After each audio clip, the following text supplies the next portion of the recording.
Praise lord అండి. బైబిల్లో contradictions ఉన్నాయా అనే సిరీస్లో మరొక వీడియోతో మేము ముందుకు వచ్చాను. అదేంటంటే మన బైబిల్ చదివేటప్పుడు చాలా సందర్భాలు మనకు అర్థం కాకుండా ఉంటాయి. చాలా విషయాలు మనకి వ్యతిరేకంగా అనిపించవచ్చు. కొన్ని విషయాలు మనకు అర్థం కాకపోవచ్చు. కొన్ని విషయాలు మనకి ఏంటి దేవుడు ఇట్లా రాయించాడు అని మనకు అనిపించే సందర్భాలు చాలా ఉంటాయి.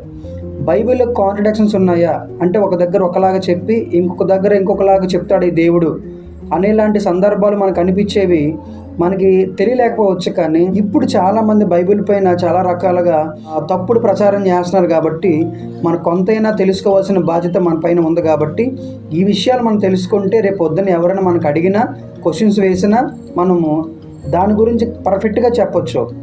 సో అలాంటి సందర్భాలు చాలా ఉన్నాయి. మత్తయి సువార్త 7వ అధ్యాయము 21వ వచనంలో ఇలా రాయబడి ఉంటుంది, చూద్దాం. ప్రభువా ప్రభువా అని నన్ను పిలుచు ప్రతివాడును పరలోక రాజ్యంలో ప్రవేశింపుడు కానీ.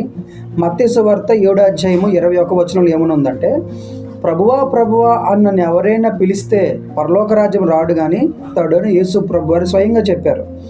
దీనికి వ్యతిరేకంగా ఉన్నట్టుగా మరో వచనం ఏం కనబడుతుందంటే, అపోస్తుల కార్యం 2వ అధ్యాయము 21వ వచనం చూస్తే అలా ఉంటుంది. అప్పుడు ప్రభువు నామమును బట్టి ప్రార్థన చేయ వారందరూ రక్షణ పొందుదురని ఉంది. అక్కడేమని ఉందంటే, ప్రభువా ప్రభువా అని నన్ను పిలిస్తే పరలోక రాజ్యం రాడు ఉంది. కానీ ఇక్కడ అపోస్తుల కార్యం 2వ అధ్యాయము 21వ వచనంలో ఏమని ఉందంటే, ప్రభువు నామమును బట్టి ప్రార్థించే వారందరూ పరలోకం వస్తారని ఉంది. సో ఈ రెండు వాక్యాలు వ్యతిరేకంగా అనిపిస్తున్నాయి, కాంట్రడిక్షన్స్లా కనిపిస్తున్నాయి కదా. దీన్ని మనం ఎట్లా అర్థం చేసుకోవాలి? ఎవరైనా దీన్ని మనం క్వశ్చన్ చేస్తే దీన్ని ఎట్లా మనం తెలుసుకోవాలి? ఏమి లేదు, దీన్ని చాలా సింపుల్. మత్తయి సువార్తలోకి వెళ్ళి అక్కడ ఎందుకు చెప్పాడు ఆ మాట మనం ఒకసారి చూద్దాం. ప్రభువా ప్రభువా అని పిలిచి ప్రతివాడు రాడు అని చెప్తున్నప్పుడు పైన ఎవరి కోసం చెప్తున్నాడు?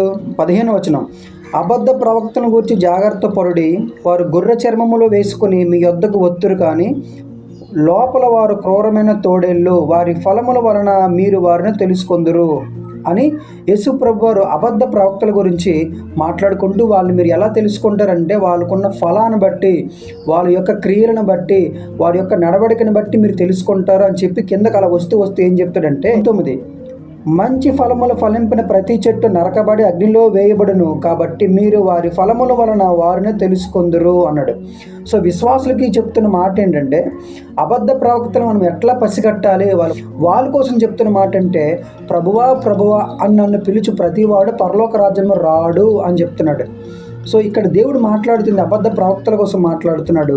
తండ్రి చిత్త ప్రకారంగా చేయవాడే, తండ్రి చిత్త ప్రకారంగా చేసే ప్రతి ఒక్క వ్యక్తి కూడా పరలోక రాజ్యం వస్తాడని చెప్పి ఇక్కడ మాట్లాడుతున్నాడు. అది అపోస్తుల కార్యములు 2వ అధ్యాయం 21వ వచనంలో అక్కడేమనుంది, అప్పుడు ప్రభువు నామను బట్టి ప్రార్థన చేయవారందరూ రక్షణ పొందుదురు అని దేవుడు చెప్పుచున్నాడని ఉంది.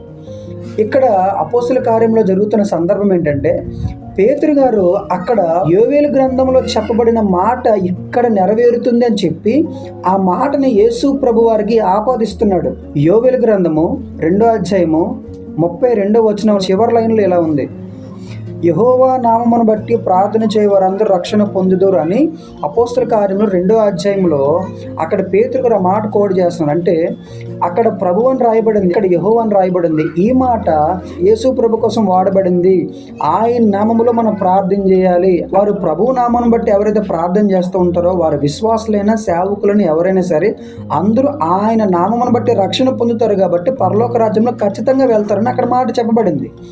సో ఇక్కడ మత్తయి సువార్త 7వ అధ్యాయంలో అబద్ధ ప్రవక్తల కోసం మాట్లాడుతున్నాడు, అక్కడ అందరు రక్షణ పొందుకున్న విశ్వాసాల కోసం మాట్లాడుతున్నాడు.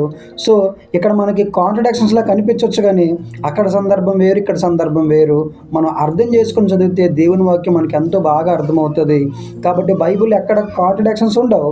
సో ఇలాగ మనం చదివితే చాలా విషయాలు మనకి క్లారిఫికేషన్ అవుతాయి. ప్లీజ్ మీరు లైక్ చేయండి, షేర్ చేయండి. మనకి ఈ విషయం తెలిసి ఉండొచ్చు, లేకపోతే మనకు ఉపయోగపడి ఉండకపోవచ్చు. ఎవరికైనా సరే ఈ వాక్యాలు తెలిస్తే వాళ్ళు ఆధ్యాత్మికంగా కొన్ని విషయాలు బలంగా ఉంటారు, సమాధానం చెప్పగలుగుతారు. కాబట్టి ప్లీజ్ లైక్ చేయండి, షేర్ చేయండి, సబ్స్క్రైబ్ ఖచ్చితంగా చేయండి.